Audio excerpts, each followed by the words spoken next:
Hi everyone, welcome to this new series where we'll be solving the Cambridge IGCSE Mathematics Past Paper 0478/22 from the May-June 2025 exam session. Let's get started.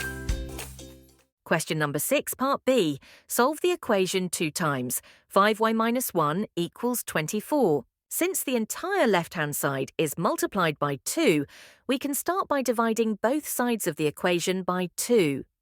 In this way, 2 multiplied on the left-hand side will be moved to right-hand side, and our equation will be 5y minus 1 equals 24 divided by 2, which ultimately results in 5y minus 1 equals 12.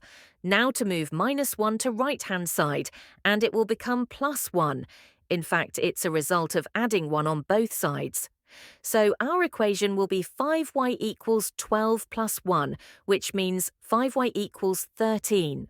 Now we need to move 5 from left-hand side to right-hand side.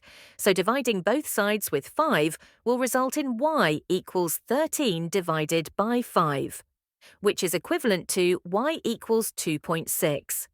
Excellent! We have solved the equation, and answer is y equals 2.6. Thank you for watching. Please like, subscribe, and share with others. Have a nice day.